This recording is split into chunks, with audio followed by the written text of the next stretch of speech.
붙들어 주시고 좌로나 우로나 치우치지 않게 하시고 하나님의 영광을 위하여 우리를 사용하여 주실 줄 믿습니다. 저는 개인적으로 주 앞에 기도할 때에 하나님 주님 앞에 쓰임받고 천국 가기를 원합니다. 이 기도 제목을 늘 드립니다. 우리 모두가 하나님 앞에 각자 주신 은사와 달란트를 따라서 주 앞에 우리 모두가 다 쓰임받고 천국 갈 때 특별히 이 북한 복음화, 북한 선교를 위하여 이 자리에 계신 우리 모두가 더 귀하게 쓰임받는 역사가 있기를 예수님의 이름으로 축복합니다. 오늘 본문의 말씀을 우리가 잠깐 상고해 보면은 솔로몬 아들 르호보암 때에 이스라엘의 남북이 나누어졌고 그 이전에는 하나의 통일 국가였죠.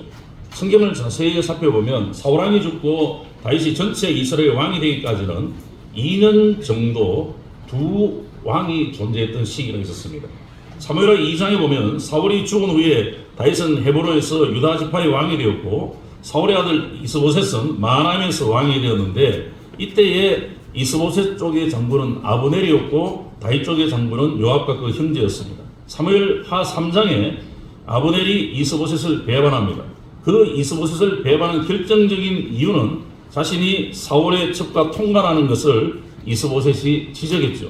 그래서 아브넬은 이스라엘 장로들에게 다윗을 왕으로 세우겠다고 선언하고 부하 20년을 이끌고 헤브론에 가서 자신의 뜻을 다윗에게 전할 때에 다윗이 매우 기뻐하며 잔치를 배설한 내용이 나옵니다. 이때에 돌아가던 아브넬은 요압 장군에게 몰래 죽여버리게 되고 이 소식을 듣고 자신을 따르던 모든 백성들에게 옷을 찢고 굵은 배를 선포하는 장면이 나옵니다. 또 심지어 아브넬의 상녀를 따라가서 무덤에서 큰 소리로 울면서 음식을 거부하고 애가를 이어집니다.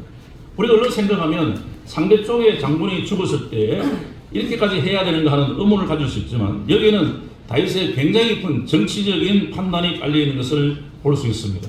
사무엘하 4장에 보면 아브넬이 죽은 후에 이스보셋의 부하 중에 두 사람이 침상에서 잠을 자던 이스보셋을 살해하고 그 머리를 갖고 다윗에게로 가죠. 아마 이들의 생각은 이렇게 하면 다윗이 매우 기뻐할 것이다. 또 자기들을 높은 지위에 세울 것이라고 생각했지만 다윗은 오히려 하나님이 세우신 사울 집안의 사람을 죽인 죄를 물어서 그들을 처단하지 않습니까? 그 후에 사무엘하 5장에 가면 비로소 다윗은 장로들에 의하여 전체 이스라엘의 왕으로 수대가 되는 모습을 볼 수 있습니다.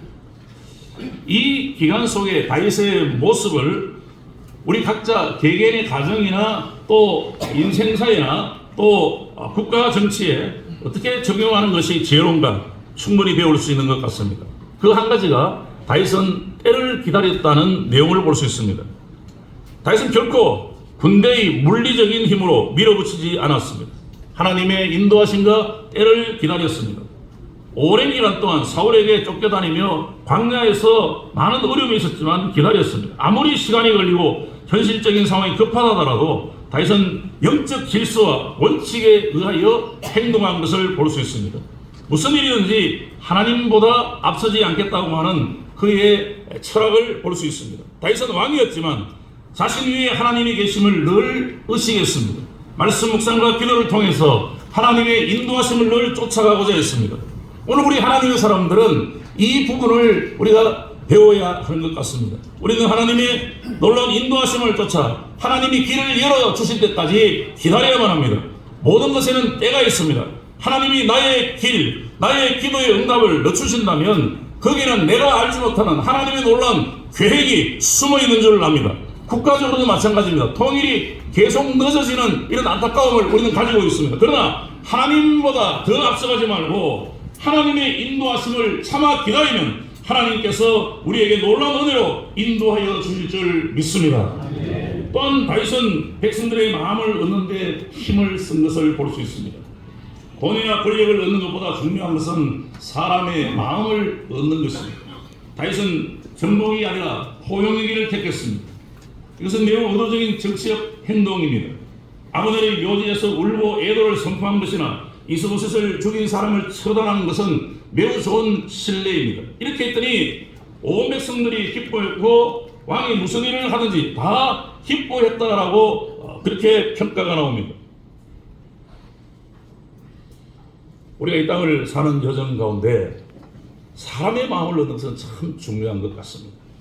우리 함께 이 다윗의 이 행보를 우리가 그대로 우리가 쫓아간다면 북한의 문이 열리게 되고 하나님께서 그 북한 사람들의 꽉 닥쳤던 그런 아주 선홍성과 같은 그런 문들이 녹아내리기 시작하고, 그래서 하나님의 역사가, 복음의 역사가, 사랑의 역사가 북한 땅에 임할 줄로 믿습니다. 다윗은 또한 하나님이 쓰시기에 좋은 사람으로 준비한 것을 볼 수 있습니다. 실력으로나 영적으로나 자신을 잘 준비시켰습니다. 목동 시절에 또 광야에서 왕이 된 이후에도 그렇게 한 것을 볼 수 있습니다. 아무것도 안 하면서 그냥 막연하게 감 떨어지며 기다리는 것이 아니라 사자를 찢어 죽이고 골리앗을 물리칠 정도의 그의 실력을 보면은 평소에 얼마나 그 자신을 연마했는가를 알 수 있습니다. 우리가 운전을 하고 싶으면 운전 면허증을 따야 하는 것은 우선되어지는 것 아니겠습니까? 마찬가지로 하나님이 나를 쓰시기 좋게 준비해야만 하는 것입니다. 통일을 바란다면 통일에 대한 준비가 우리에게 필요한 것입니다. 우리는 하나님 앞에 먼저 기도의 분량을 쌓아야만 하는 것입니다. 눈물을 주 앞에 뿌려야만 하는 것입니다. 엎드려 하나님 앞에 엎드려 주여 불쌍히 여겨 주옵소서 주 앞에 간구할 때에 주께서 우리의 간구를 들으시고 길을 열어주실 줄 믿습니다. 이 준비는 하나님 없이는 나의 혈기가 아니라 하나님께 기도하는 여주 동행하는 노력일 것입니다. 국가적인 통일 문제나 개인적인 인생의 문제나 영적인 준비가 매우 필요한 것입니다. 현실적인 능력을 갖추어가면서 기도하는 것이 우리 그리스도인, 특히 하나님 주권 사상을 신앙하는 우리 교단의 하나님의 사람들이 꼭 해야 될 부분이라고 보여집니다. 우리나라의 미래를 위하여 하나님 앞에 매일매일 기도하십시오. 그것도 기도의 우선순위가 제일 앞에 나라와 민족을 위하여, 북한 통일을 위하여 우리가 기도하기를 원합니다. 하나님께서 마음과 길을 열어주셔야 길이 열려지고 평화 통일이 되어지는 것입니다. 우리 모두 다윗처럼 무슨 일을 하든지 하나님보다 앞서지 말고 주님의 때를 기다리십시다. 조금 늦어질지 모르지만 하나님의 큰 퍼즐 가운데, 하나님의 큰 그림 가운데 지금도 계획되어지고 진행되어지는 줄 믿습니다. 늘 말씀 묵상과 기도에 힘쓰면서 우리 스스로 하나님 쓰시기에 좋은 것으로 준비하셔서 통일의 영광의 주인공이 다 되시기를 예수님의 이름으로 축복합니다. 기도하겠습니다.